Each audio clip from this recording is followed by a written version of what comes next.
The dust floated like smoke under the fading light, and in the center of the empty rodeo arena stood a beast. Midnight dust, coal-black and scarred, pawed the ground with slow, deliberate force.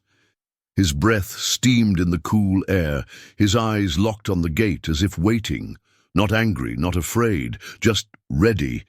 Somewhere someone was about to change everything, and the bull already knew. In the small town of Dry Creek, the annual rodeo wasn't just an event. It was a ritual. Barbecue smoke drifted over the fairgrounds, boots stomped on bleachers, and beneath the noise, a legend waited behind steel bars. Midnight dust. No man had lasted 8 seconds on his back. Most didn't last 3. Some never walked again. Tommy Ray Parker, voice of the arena and king of cruel jokes, raised the mic and grinned. $20,000 for the one brave or stupid enough to ride the devil tonight. Back by the stables, Mireya Collins wiped sweat from her brow, hidden in the shadows. 14, silent, forgotten. She wasn't even supposed to be near the bull. But something inside her stirred, not because of the prize, but because of the look in the bull's eyes. This is a story about quiet courage, raw instinct, and the moment a girl faced a monster, and wasn't the one who blinked. Mireya Collins had dirt under her nails, calluses on her palms, and silence wrapped around her like a second skin. At 14, she moved like someone twice her age, careful, invisible, and always listening. She lived in a shed behind the horse pens with her Uncle Ralph, who drank too much and spoke too loud when he did. "You want food? Then you work," he barked most mornings, throwing her a shovel before sunrise. She never answered. Mireya's father had died when she was 9. Everyone said it was a rodeo accident. No one told her it was Midnight Dust, who bucked him so violently his spine shattered on the 3rd second. No one needed to, she knew. She remembered the silence that fell over the crowd that day, and how no one came to her afterward. Now, 5 years later, she cleaned stalls and hauled feed for a few dollars and a place to sleep. The only place she ever paused was by the bullpens. That's where he was, Midnight Dust, massive, still, breathing slow, like thunder under skin. She never got close, just stood behind the fence watching him watch the world. The other ranch hands laughed when they noticed. "Hey, Collins!" one of them jeered. "You gonna sweet-talk the demon? Gonna ride him next?" The others cackled, but Mireya didn't move. Her fingers stayed curled around the cold metal rail. Her heart didn't speed up, not from fear. It was something else. Later that day, she heard the announcement echo across the arena. 20,000, Tommy Ray's voice boomed over the speakers. "To anyone who tames Midnight Dust for 8 full seconds." Gasps and whistles exploded through the bleachers. Peons muttered. Some shook their heads, others chuckled nervously. Mireya stood just beyond the chutes, watching the dust rise as the bull stomped inside his pen. She should have walked away. But then Midnight Dust turned his head. Their eyes met for less than a second. Just a glance. But it stopped her breath. Not rage, not madness, recognition. That night, after the arena lights dimmed and the crowd thinned to shadows, Mireya sat alone beside the tack room. Her arms were scraped, her shirt clung to her back with sweat, but in her hands was something she hadn't touched in years. A cracked leather belt, her father's rodeo belt, the one he wore the day he died. She had found it by accident, tucked deep inside a moldy box under the grain sacks. She ran her fingers over the worn letters burned into the leather. Collins. One side was stained. She didn't ask why. Mireya clutched the belt like it could hold her steady. She didn't want $20,000, not really.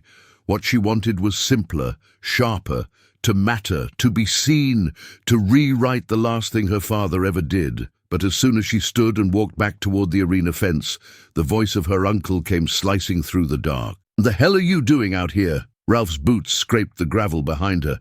His breath reeked of whiskey and heat. "I found Dad's," she started. He slapped the belt from her hands. "He died like a fool, and you'll end up worse if you keep sticking your nose where it don't belong. I wasn't—" "You think anyone wants to see you near that bull?" That's not for you. That's for men, for real riders, not for little nobodies cleaning piss out of stalls. He spat on the dirt and turned away. Get back to the shed, she didn't cry. Not this time. But behind the chute, hidden in the pen's darkness, midnight dust had lifted his head. His ears twitched, his nostrils flared. He had seen the slap, heard the words. And for the first time since his last violent buck, he stood perfectly still. The next morning, Mireia kept her head down. She cleaned, fed, hauled. She didn't speak. But every time she passed the chute, midnight dust watched her. Not with rage, not with threat, with presence. She wasn't sure why that mattered, but it did, and somehow, she knew he felt it too. Saturday night came thick with heat and tension. The bleachers were packed, dust hung in the air like fog. Drums pounded, lights flashed, and Tommy Ray Parker grinned behind the mic like a preacher before the altar. "And now," he shouted, voice stretching over the roaring crowd, "the moment you've all been waiting for. Midnight dust." The gate rattled before the bull even appeared. A low growl of anticipation rolled through the stands. Two handlers yanked on chains and shouted warnings. Inside the steel pen, the beast slammed his body against the bars, snorting so hard the air seemed to vibrate. Tommy raised his free hand dramatically. "And I'll say it again, $20,000 to the soul brave enough to ride this devil for just 8 seconds. Gasps, whistles, some laughter. But no one moved. Then a name whispered through the crowd like wind. Jackson Boyd. Heads turned. There he was, spurs shining under arena lights, vest tight, hat low, young, famous, undefeated in his division. A golden boy. A sure bet. Tommy pounced. "Jackson Boyd, folks, what do you say? Time to prove you're the legend we all say you are." The crowd chanted his name. "Jackson! Jackson!" Jackson approached the chute. He studied the bull. Midnight dust froze mid-snort, eyes locked on the man. For a moment, everything stopped. Mireia watched from the shadows beside the stables, heart pounding. Jackson's jaw tensed. He looked to the crowd, then back to the chute. Then, quietly, he shook his head. A ripple of confusion, then disappointment, then boos. Tommy tried to save face. "Guess some legends like to stay pretty." Laughter followed, but not the joyful kind. Back behind the pens, Mireia felt something shift. Shame, disbelief, anger, all pressing against her ribs. She turned to leave but caught a glint of silver in the dirt. Jackson's spurs. He had taken them off before walking away. She picked one up. It was heavier than she expected. Cold, untouched, beautiful. That's when Ralph's voice found her again. "You still lurking, girl?" He barked, stumbling toward her. "Hope you're not thinking what I think you're thinking." Mireia didn't answer. He leaned in close, breath sour. "You don't belong in that ring. You're nothing. Your daddy died proving it." She clenched the spur tighter, metal pressing into her skin. Then she walked away, toward the arena. The air outside was thicker now. Midnight dust stomped in place, unsettled. The crowd had grown restless. Tommy was cracking jokes that didn't quite land. The tension had changed shape from excitement to doubt, and from the edge of the pen, Mireia stood still. One hand on the rail, one eye on the bull, and the bull on her. From her pocket, she pulled the leather belt, wrapped it once around her fist, then held the spur up to her chest. No spotlight, no crowd for her, just something old and aching, ready to burn through her bones. That night, the silence felt like a warning. Nobody saw her coming. The crowd was too busy grumbling. Tommy Ray was too busy teasing the next rider that never came. Even Ralph had disappeared behind a bottle somewhere near the concession stands. Mireia stepped lightly across the dirt, her boots sinking into the arena floor like she belonged there. She didn't rush, she didn't flinch. She just walked, right past the judges, past the gate, right up to the side of the steel chute. The handler, confused, turned. "Hey, kid, you can't—" But she was already reaching for the rope. Midnight dust froze. For the first time that night, the bull stopped moving. Not a twitch, not a breath wasted. Their eyes locked again, Closer this time. Mireia whispered, "You remember him, don't you?" No one else could hear. She pulled the latch. With a deafening crack, the gate burst open. Midnight dust exploded into the arena like a storm. Hooves struck dirt. Muscle tore through the air. The crowd screamed, rising to their feet. Then they saw her, tiny, thin, moving through the chaos. She climbed the fence with one fluid motion and dropped inside. Gasps, shouts. One of the judges yelled to stop the match. Another ran for the gate. But then, "Don't!" Her voice cut through the madness. They froze. So did the bull. Midnight Dust turned his entire body to face her. He snorted once, hard. His hooves scraped a trench into the dirt. But he didn't charge. Mireia stood tall. She didn't blink. They circled each other, two figures drawn together by something older than applause. He bucked once in place, testing her. She didn't move. He stomped. She stepped forward. Then she lifted her hand. The whole arena seemed to stop breathing. She touched his neck, right where her father once placed a ribbon after a win. Midnight Dust didn't rear, didn't twist. He stood there, unmoving, because in that moment, in a sea of noise and eyes and judgment, she was the only one he trusted. For a moment no one clapped, no one breathed. Midnight Dust stood still in the center of the arena, his muscles tense but calm, the dust settling like snowfall around his hooves. And on his side, Mireia. Her hand still rested on his neck. Her breath slow, measured. Then someone in the stands whispered, "Is she riding him?" A ripple of disbelief moved through the crowd. Tommy Ray stuttered into the mic. This ain't regulation, folks. She's not even. What the hell just happened?" One of the judges stepped forward. 8 seconds already passed. Another added, "More like 10. Midnight Dust finally lowered his head. Mireia unwrapped her father's belt from her hand and gently tucked it into her back pocket. Then, calmly, she climbed onto his back. No saddle, no straps, just breath and will. The bull shifted, one hoof forward, then stopped. He didn't buck, didn't even twitch. Time seemed to stretch, bend, then break. The digital timer on the board glowed red. 12.6 seconds. She slid down as if stepping off a porch, feet to dirt, eyes forward. She didn't smile, didn't cry, just stood there. The silence cracked. Then it roared. The bleachers shook with cheers. People stood. Strangers clapped and whistled and shouted her name, though most didn't even know it yet. Tommy raised the mic, this time with no sarcasm. "Ladies and gentlemen, I don't know what we just witnessed, but it sure as hell wasn't nothing."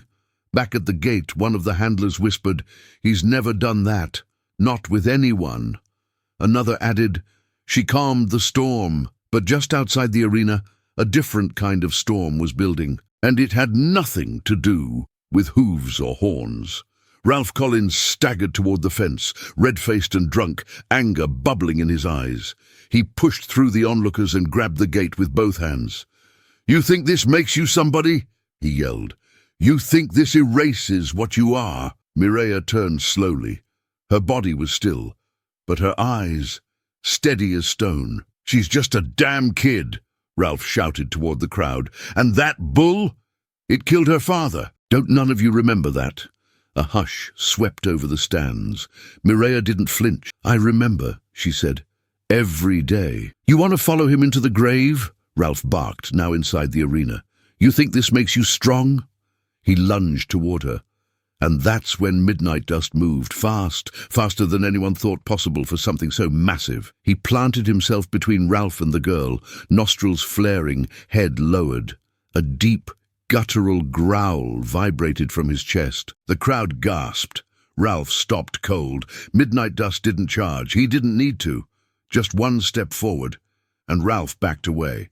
Not out of fear of death, but of judgment. Tommy Ray's voice echoed behind the silence. "Seems like the bull knows what family's supposed to be." Mireia laid a hand gently on the bull's side, and for the first time in years, Ralph didn't have anything left to say. He turned, stumbled, and disappeared into the dark behind the bleachers.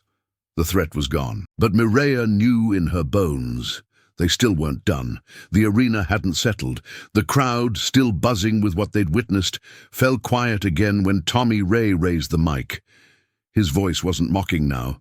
It was low, maybe even reverent. "Well," he said almost to himself, "guess we all saw it. But the question remains, can she ride him? For real? Official." He looked to the judges. "Let the clock start. No tricks, no shortcuts. Let's see what happens when the girl takes the bull." The gate swung open again. Mireia stepped forward. Midnight Dust didn't need ropes or handlers. He stood waiting, calm and ready. She adjusted her footing, took the belt from her back pocket and tied it tight around her wrist, not for grip, but for memory. Then, with the same quiet resolve that brought her this far, she climbed onto the bull's back. No music, no countdown, just the girl and the beast. And then he moved, not slowly, not gently. He exploded. Midnight Dust launched into the air, back legs kicking so high he nearly flipped. The ground shook with the impact of each landing. He spun hard to the left, then the right, then bucked so violently that dust covered the lower bleachers like fog. The timer started. Mireia held on. Her body moved with him, not fighting, not forcing. She didn't ride him like a conqueror. She rode him like someone who understood pain, who knew what it meant to be feared and misunderstood. 4 seconds. Midnight Dust twisted mid-air. Sand scattered like sparks. 6 seconds. The crowd rose to their feet. Ralph was nowhere to be seen. Tommy Ray leaned over the rail, whispering, "Come on, girl, just a little more." 7, 8, 9. The buzzer screamed through the air. Mireia was still there. Midnight Dust stopped, dead still. No more fight, no more fury. She slid off slowly, legs trembling but firm. The crowd exploded. People threw hats into the air. Kids screamed. Old ranchers wiped their eyes and didn't pretend it was dust. Tommy Ray dropped the mic to his side. His voice cracked as he spoke without amplification. "She did it." Mireia walked to the center of the arena. She turned once toward the bull, who now stood facing her like a guardian, not a threat, and she bowed her head, not to the crowd, to him. The beast no one believed could be tamed had never needed taming. He just needed to be seen. A week later, the dust had settled, but the town hadn't forgotten. A new photo hung at the entrance of the rodeo grounds. Black and white. Framed. Mireia Collins, one hand resting on the neck of Midnight Dust, both of them standing in silence like a storm that chose not to break. No fanfare, no headlines, just respect. Ralph Collins had packed up his truck 2 nights after the event and disappeared without a word. No one asked where he went. No one needed to. Mireia, meanwhile, was offered a spot in a youth riders' training camp across the state. She accepted, but only after checking on Midnight Dust one last time. She found him in the outer paddock, standing near the edge of the fence line, away from the other bulls. When he saw her, he didn't flinch, didn't charge. He just lowered his head. She walked up, slow and steady, and placed her hand gently against his thick, scarred neck. No words passed between them. None were needed. Because sometimes what saves us doesn't speak, it just feels. Maybe you know someone like Mireia, someone quiet, overlooked, carrying more strength than anyone can see. Or maybe that someone is you. If this story stirred something in your chest, a memory, a silence, a name you haven't said in years, then don't keep it to yourself. Leave a comment. Share it with someone who needs to believe in quiet courage again. Sometimes the most powerful moments don't come from shouting. They come from standing still, from holding on when no one thinks you can. And if you're still here, I'd love to know, where in the world are you watching from? It means more than you think. Knowing how far the story of a girl and a bull can travel. Thank you for being part of it. And until next time, stay brave.